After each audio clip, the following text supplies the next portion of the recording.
নদীটার নাম ছিল পাগলা নদী, কারণ এর মতিগতি কেউ বুঝতে পারত না।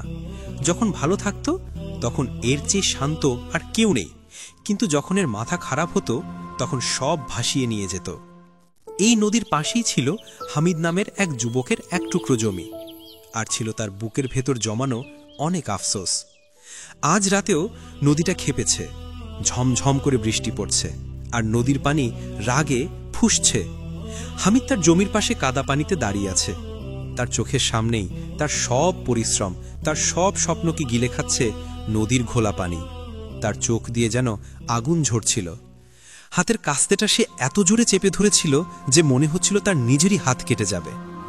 বুকের ভেতরটা পুড়ছিল তার, কারণ এমনটা তো প্রতি বছরই হয়। হয় বন্যায় সব ডুবে, নয়তো খরার কারণে সব শুকিয়ে যায়। সে সবচেয়ে ভালো বীজ কেনে, সবচেয়ে বেশি পরিশ্রম করে, কিন্তু বছর শেষে তার হাতে কিছুই থাকে না। ঠিক তখনই একটু দূরে নদীর ঘাটে একটা আলোর বিন্দু দেখতে পেল সে। ইউসুফ দাদা, গ্রামের সবচেয়ে বয়স্ক মানুষ। সবাই তাকে একটু অন্য চোখে দেখত। এই ঝড় বৃষ্টির রাতেও বুড়ো মানুষটা তার ছোট্ট নৌকায় বসে কি যেন ঠিকঠাক করছে। তার মুখে কোনো ভয় নেই, চিন্তা নেই, আছে শুধু এক অদ্ভুত শান্তি। এই দৃশ্যটা দেখে হামিদের মেজাজ আরো খারাপ হয়ে গেল। সে কাদা পানি ছিটিয়ে প্রায় দৌড়ে গেল ইউসুফ দাদার কাছে। চিৎকার করে বলল, কিভাবে পারেন আপনি? সবকিছু যখন শেষ হয়ে যাচ্ছে তখন আপনি এত শান্ত হয়ে বসে থাকেন কি করে?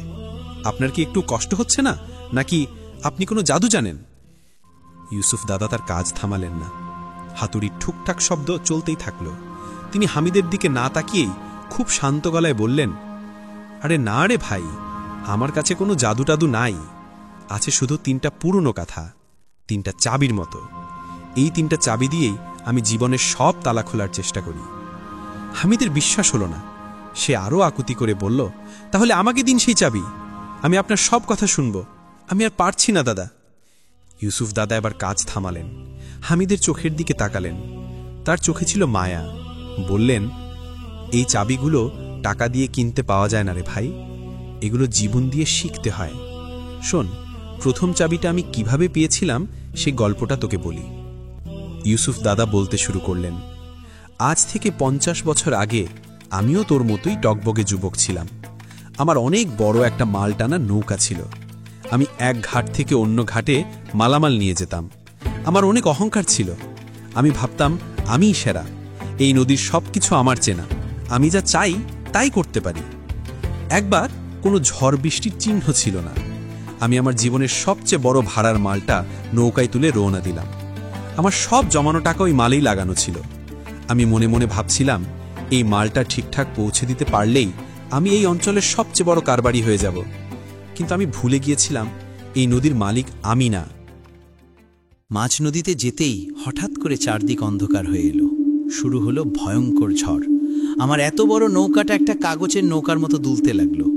আমার সব শক্তি, ক্ষমতা, সব বুদ্ধি সেদিন কোনো কাজে এলো না। একটা বিশাল ঢেউ এসে আমার নৌকার একজন মাঝিকে পানিতে ফেলে দিল। আমি একা হয়ে গেলাম। আমি পাগলের মতো চেষ্টা করছিলাম নৌকাটাকে বাঁচানোর, কিন্তু পারছিলাম না। আমি স্পষ্ট বুঝতে পারছিলাম আমি ডুবতে চলেছি। আমার সাথে আমার সব টাকা পয়সা, আমার সব স্বপ্নও ডুবে যাচ্ছে। যখন বুঝলাম আমার আর কিছুই করার নেই, মৃত্যু আমার সামনে, তখন আমি নৌকার হালটা ছেড়ে দিলাম। আমি আকাশের দিকে তাকিয়ে চিৎকার করে বললাম, হে মালিক, আমি হেরে গেলাম, আমার ক্ষমতা শেষ। এখন সবকিছু তোমার হাতে। তুমি চাইলে আমাকে ডুবিয়ে দাও, চাইলে বাঁচাও। আমি আমার নিজেকে তোমার হাতে তুলে দিলাম। সেই মুহূর্তে আমি আমার জীবনের প্রথম চাবিটা খুঁজে পেলাম, ভরসা। এর মানে হলো নিজের সবটুকু দিয়ে চেষ্টা করার পর ফলাফল কি হবে সেই চিন্তাটা পুরোপুরি আল্লাহর হাতে ছেড়ে দেওয়া। তুই বিশ্বাস করবি না, হাল ছেড়ে দেওয়ার পর আমার মনটা একদম শান্ত হয়ে গেল। আমার ভয় চলে গেল। নৌকা তখনও ডুবছিল, কিন্তু আমার মনের ভেতর আর কোনো ঝড় ছিল না। এরপর কি হয়েছিল আমার ঠিক মনে নেই। যখন চোখ খুললাম, দেখি আমি এক অচেনা জায়গায় নদীর পাড়ে পড়ে আছি। আমার নৌকাটা ভেঙে টুকরো টুকরো হয়ে গেছে। হামিদ অবাক হয়ে জিজ্ঞেস করল, কিন্তু আপনার তো সবই শেষ হয়ে গিয়েছিল, তাহলে এই চাবি দিয়ে আপনার কি হলো? ইউসুফ দাদা হাসলেন, কি হলো? আরে ভাই, আমার টাকা পয়সা গিয়েছিল, কিন্তু আমি আমার মনের শান্তিটা খুঁজে পেয়েছিলাম, আর ওটাই ছিল আমার সবচেয়ে বড় পাওয়া। সেই অচেনা জায়গায় আমি একা, আমার পরনে ছেঁড়া কাপড়, পেটে খিদে। আমি আকাশের দিকে তাকিয়ে অভিযোগ করতে পারতাম, বলতে পারতাম কেন আমার সাথে এমন হলো, কিন্তু আমি তা করিনি। আমি আমার চারদিকে তাকালাম, দেখলাম আমার হাত পা ঠিক আছে, আমি নিঃশ্বাস নিতে পারছি, কাছেই কিছু বুনো ফলের গাছ আছে। আমি ভাবলাম আলহামদুলিল্লাহ, আল্লাহ আমাকে একেবারে খালি হাতে ফিরিয়ে দেননি। তিনি আমাকে বাঁচিয়ে রেখেছেন, আমার জন্য খাবারের ব্যবস্থাও করে রেখেছেন। আমি যখন যা পেতাম, একটা ফল বা একটু নদীর পানি, আমি খাওয়ার আগে মন থেকে বলতাম শুকরিয়া আল্লাহ। সেই দিন আমি আমার দ্বিতীয় চাবিটা খুঁজে পেলাম, শুকরিয়া। এর মানে হলো যা চলে গেছে তার জন্য কান্নাকাটি না করে যা এখনো তোমার কাছে আছে তার জন্য আল্লাহকে ধন্যবাদ জানানো। এই ধন্যবাদ জানানোর অভ্যাসটা ছিল একটা ওষুধের মতো। আমি যত আলহামদুলিল্লাহ বলতাম, আমার মনটা তত ভরে উঠত। আমার মনে হতো আমার তো কিছুই হারায়নি, আমি তো অনেক ধনী, কারণ আমার কোনো অভিযোগ ছিল না। একবার ভেবে দেখুন তো, যে মানুষটার কিছুই নেই সে নিজেকে ধনী ভাবছে। এটাই হলো শুকরিয়ার আসল শক্তি। এটা আপনার চারপাশের অবস্থাকে হয়তো সাথে সাথে বদলায় না, কিন্তু আপনার ভেতরের মনটাকে বদলে দেয়। আর যখন মনটা বদলে যায় তখন ভাগ্য বদলাতেও দেরি হয় না। হামিদ চুপ করে বসেছিল, তার ভেতরের রাগটা ধীরে ধীরে পানিতে ধুয়ে যাচ্ছিল। সে জিজ্ঞেস করল, তারপর আপনি বাড়ি ফিরলেন কিভাবে? ইউসুফ দাদা বললেন, এবার শোন তৃতীয় চাবির গল্প, এটাই সবচেয়ে জরুরি। আমি শুধু শুকরিয়া জানিয়ে সেই অচেনা জায়গায় বসে থাকিনি। আমি জানতাম আল্লাহ অলস মানুষকে পছন্দ করেন না। আমি কাজ শুরু করলাম। ভাঙা নৌকার কাঠগুলো একটা একটা করে জোগাড় করলাম। পাথর দিয়ে ঘষে ঘষে কাঠগুলোকে সমান করলাম। গাছের লতা ছিঁড়ে দড়ি বানালাম। দিনের পর দিন, সপ্তাহের পর সপ্তাহ আমি একটা ছোট্ট ভেলা তৈরি করলাম। আমার কাছে কোনো যন্ত্রপাতি ছিল না, ছিল শুধু আমার দুটো হাত আর আল্লাহর উপর বিশ্বাস। আমি যখন কাজ করতাম আমার হাতে ফোসকা পড়ে যেত, রক্ত বের হতো, কিন্তু আমার কোনো কষ্ট হতো না, কারণ আমি কাজটা করছিলাম শুধু বাঁচার জন্য না। আমি আমার আল্লাহকে দেখাচ্ছিলাম যে হে আল্লাহ, আমি হার মানিনি, আমি আমার শেষ রক্তবিন্দু দিয়ে চেষ্টা করে যাব। এই কাজটাই ছিল আমার তৃতীয় চাবি, অলসতা নয়, চেষ্টা করা। এর মানে হলো নিজের কাজকে শুধু কাজ না ভেবে আল্লাহর সন্তুষ্টির উদ্দেশ্য মনে করা। যখন তুই তোর কাজকে অলসতা না করে চেষ্টা করবি, তখন সেই কাজে আর ফাঁকি দিতে পারবি না, সেই কাজে আর 2 নম্বরই করতে পারবি না। তখন তুই তোর সবচেয়ে সেরাটা দিয়ে কাজটা করবি, কারণ তুই জানবি তোর কাজ কোনো মানুষ দেখছে না, স্বয়ং তোর আল্লাহ দেখছেন। কয়েক মাস পর আমি আমার সেই ছোট্ট ভেলাটা নিয়ে আবার নদীতে ভাসলাম, সেই পাগলা নদীতেই। কিন্তু এবার আমার একটুও ভয় লাগেনি, কারণ আমি জানতাম আমার সাথে আমার 3টা চাবি আছে। ইউসুফ দাদার গল্প শেষ হলো। ঘাটের আবছা আলোয় দেখা গেল হামিদের চোখ দিয়ে পানি গড়িয়ে পড়ছে। সে কাঁদছিল, কিন্তু এই কান্না ছিল আফসোসের নয়, এই কান্না ছিল নিজের ভুল বুঝতে পারার। সে বুঝতে পারছিল সে এতদিন শুধু মাটির সাথে যুদ্ধ করেছে, নিজের মনের সাথে যুদ্ধ করেনি।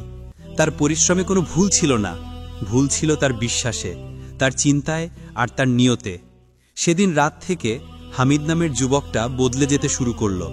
বন্যা তার সব ফসল কেড়ে নিয়েছিল, কিন্তু সে আর অভিযোগ করল না। সে আল্লাহর কাছে শুকরিয়া জানালো যে তার কাজ করার মতো শরীরটা এখনো সুস্থ আছে। সে যখন আবার তার জমিতে নামল, তখন সে মাটির সাথে কথা বলল। সে বলল, হে মাটি, আমি আমার কাজটা করছি, তোমাকে ফসল দেওয়ার মালিক আমার আল্লাহ।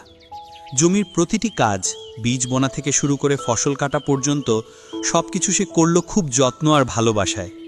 এরপর কয়েক বছর কেটে গেল, পাগলা নদী তার মতেই চলতে থাকল। কিন্তু হামিদের ভাগ্য বদলে গেল। এখন তার জমিতে সবচেয়ে ভালো ফসল হয়।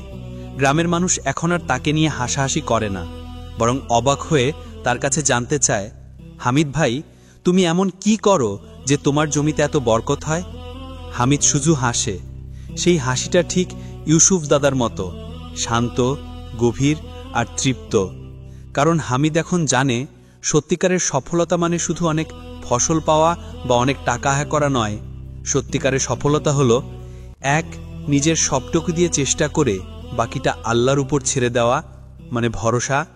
2, যা নেই তা নিয়ে আফসোস না করে যা আছে তার জন্য মন থেকে আলহামদুলিল্লাহ বলা, মানে শুকরিয়া। এবং 3, নিজের প্রতিটি কাজকে আল্লাহর সন্তুষ্টির উদ্দেশ্যে অলসতা না করে সততার সাথে চেষ্টা করা। যার কাছে এই 3টা চাবি থাকে, জীবনের কোনো ঝড়ই তাকে হারাতে পারে না। আর আপনি যদি আল্লাহকে ভালোবেসে থাকেন, অবশ্যই 3টি চাবিগুলো কমেন্টস করে যাবেন, যেটা হয়তো স্মৃতি হয়ে থেকে যাবে।